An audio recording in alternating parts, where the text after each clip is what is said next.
Pour ce numéro d'Objectif Direct, nous sommes dans les jardins du château de Versailles, au cœur donc de la magnificence française, et nous avons suivi les traces d'une des étoiles montantes de la presse ivoirienne, une des, on va dire, de celles qui ne fait pas dans la dentelle et qui n'a ni son stylo dans la poche, ni sa langue dans la bouche.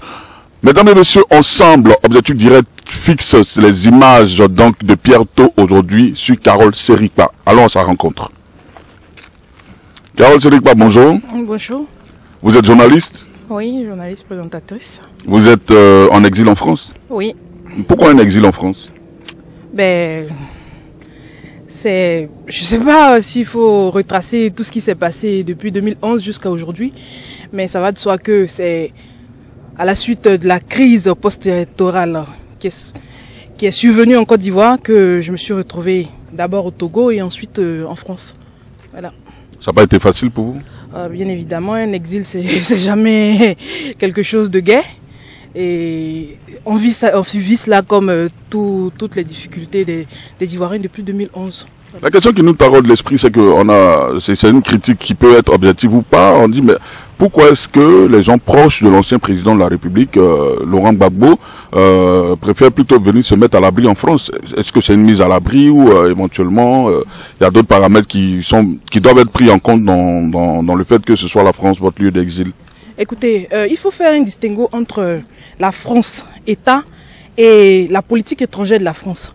Au-delà de tout, la politique étrangère de la France, qui est d'ailleurs critiquable, n'a rien à voir avec le pays des droits de l'homme, qui est la France en tant que entité. Donc que les gens disent que pratiquement on court entre les jambes de notre violeur, moi je pense que c'est un peu trop dire.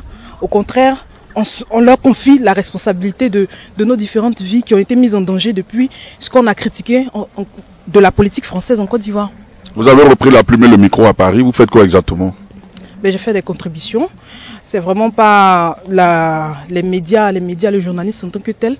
On essaie de faire tant bien que mal, continuer ce pourquoi nous sommes en exil, c'est-à-dire dénoncer ce qui se passe en Côte d'Ivoire. Ce n'est pas lié à la personnalité d'un leader politique en tant que tel, qui n'est autre que Laurent Gbagbo, mais c'est lié à un idéal de la Côte d'Ivoire démocratique, un idéal de la Côte d'Ivoire qui respecte les droits de l'homme, un idéal de la Côte d'Ivoire qui se développe, mais en respectant les différences de tout un chacun. On dit Gbagbo c'est du passé, vous êtes encore dessus? Bon, ça dépend de qui le dit. Ça dépend de qui le dit. Moi, il y a des voix très autorisées qui disent que Gbagbo à la CPI c'est cuit, donc il ne reviendra jamais dans le jeu politique. Bon, ben, ça engage que ces personnes qui le pensent. Moi personnellement, je dis que Gbagbo Laurent incarne un idéal politique. Gbagbo Laurent incarne la naissance de la démocratie en Côte d'Ivoire et partant de l'Afrique. Donc dire que Gbagbo Laurent c'est du passé, c'est ranger cet idéal-là dans les armoires. Et moi je dis que c'est quasi impossible de penser à une Côte d'Ivoire démocratique sans Laurent Gbagbo. Donc vous, en tant que journaliste, vous avez pris position dans ce qui se passe dans votre pays. Vous êtes du côté de Laurent Gbagbo. Même en France, ça a existé. Dans tous les pays, ça existe. Vous êtes du côté de Laurent Gbagbo? Je suis du côté de Laurent Gbagbo. C'est pas à démontrer. Tout le monde le sait. Je suis pour Laurent Gbagbo parce que j'estime qu'il a vécu une injustice et que cette injustice, ça doit être réparé. C'est normal pour une journaliste d'être du côté d'un leader politique. Je l'aurais pas inventé. Je l'aurais pas inventé. Ça existait. Ça existait, ça existe et ça existera. Est-ce que vous avez des exemples qui montrent certains de vos confrères prendre position pour... Il y en a. Non, mais dites-nous. Oui, mais il y en a. Puisque vous vous êtes reconnu comme une gbagboïste pure et dure, au risque même de vous mettre à dos certaines personnes qui ne pensent pas souvent comme vous. Mais écoutez, c'est ça aussi la démocratie. Chacun peut penser ce qu'il veut. Moi, j'ai choisi Laurent Gbagbo. Je ne suis pas la première, je ne suis pas la dernière. Il n'y a pas d'idée qui me vient, il n'y a pas d'exemple qui me vient là maintenant. Mais je sais que je ne l'ai pas inventé. Votre mur Facebook était un véritable ring et toujours continue de l'être pendant cette crise au FPI. Votre opinion là-dessus d'abord, et quelle est cette crise? Comment est-ce qu'elle a commencé? Quelle est l'étymologie de cette crise? Les causes, les origines de cette crise au FPI? Et pourquoi vous prenez position de manière assez forte contre l'actuel président Pascal Affi-N'Guessan? Déjà, je veux dire, c'est vous qui dites que c'est un ring, hein. C'est pas un ring. J'ai une manière à moi d'exprimer ce que je pense. Ça peut plaire ou ne pas plaire. Bon, enfin, ça c'est selon. Ça n'a rien d'injurieux, ça n'a rien de... J'ai ma manière à moi de dire les choses. Ça peut heurter certaines personnes, je m'en excuse déjà.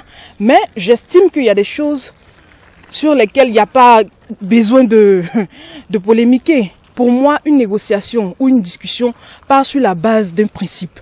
Si ces principes sont pas établis, en fait, ça sert à rien, c'est plus une négociation. C'est comme si on était pris en otage par... enfin, je veux dire, moi, j'ai rien contre le président du FPI, Pascal Affi N'Guessan, mais j'estime que dans toute chose, il faut un minimum de dignité. Parce que je crois que c'est à cause de la dignité. Donc il n'est pas digne. Enfin, je pense que ceux qui se représentent actuellement le FPI... Oui, mais vous leur reprochez quoi exactement? Ce que je leur reproche, vous aurez dû commencer par là. Ce que je leur reproche, c'est que le contentieux électoral de 2010 n'ayant pas été vidé, on ne peut pas aller ouvrir un autre contentieux. Parce que pour moi, Gbagbo Laurent s'est retrouvé à la CPI. Mais 2010 c'est derrière. On ne peut pas toujours rester mais 2010 c'est derrière, mais Gbagbo Laurent est à la CPI à cause de 2010. Donc, clore cette page-là, c'est dire que Laurent Gbagbo est effectivement responsable de ce qui s'est passé et c'est légitime qu'il se retrouve à la CPI. En fait, c'est mon raisonnement, c'est pas forcément le meilleur raisonnement, mais on ne peut pas réfléchir de la même manière en même temps. Donc, pour moi, Gbagbo Laurent est à la CPI parce que il a estimé qu'il avait gagné les élections en 2010. Qu'est-ce qu'il faut faire aujourd'hui? Il faut vider ce contentieux-là. Qui a gagné les élections en 2010? On répond d'abord à cette question.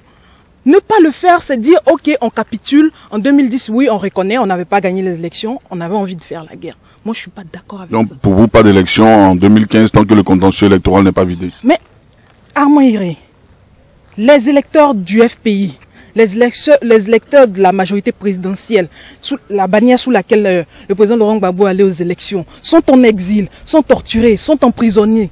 Avec quel électeur le FPI va à des élections? En fait, je ne comprends pas. Je demande juste à comprendre.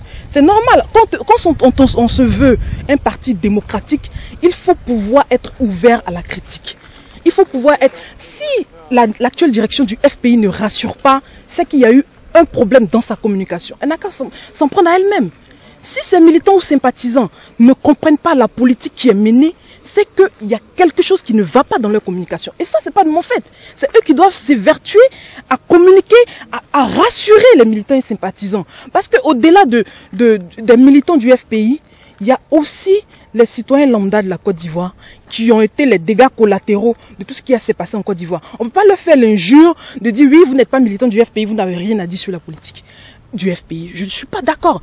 Ok, on reviendra dessus tout à l'heure vers la fin de cet entretien. Ce que je voudrais savoir, c'est que vous êtes ceinture noire de karaté selon nos informations. J'apprends toujours. Vous êtes ceinture noire de karaté? Oui. Vous avez eu des titres? Vous pouvez nous dire... Entre autres, j'ai été championne de Côte d'Ivoire 2008. Et donc dans votre couple, c'est vous qui portez la culotte? Pourquoi?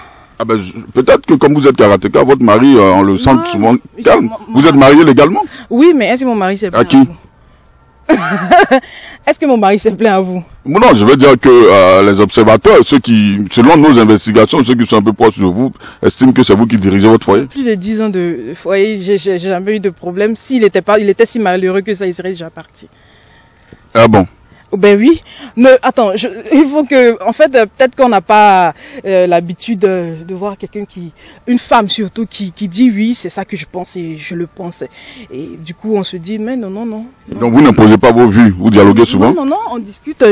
Je pense être un élève qui va à l'école de la démocratie et pour moi, en toute chose, il faut laisser l'autre s'exprimer et c'est ce qu'on fait, il n'y a pas de problème à ça. Vous êtes remis au karaté depuis que vous êtes là? Je reprends le vendredi. D'accord. Bientôt. D'accord. Juste un retour rapide à la situation ivoirienne, puisque ça semble vous préoccuper. Je rappelle que, comme je le disais tantôt, votre mur est un véritable ring dans cette crise. Bon, ok, c'est nous qui le disons, mais c'est le constat que les uns et les autres apprécient. Ceux qui fréquentent votre mur, qui est assez achalandé parfois, quand on poste vraiment, comment on va dire ça, des postes très durs contre le président du FPI. Encore une fois, revenons sur cette crise au FPI.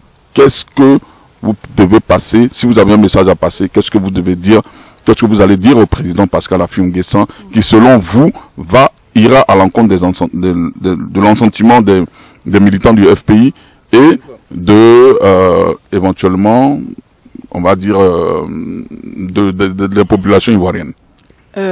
Avant toute chose, je tiens à préciser une chose. Je ne suis pas... mon mur n'est pas un ring. Mais comme dit l'adage, la déception à la hauteur de l'estime. Et on dit aussi qui aime bien châtie bien.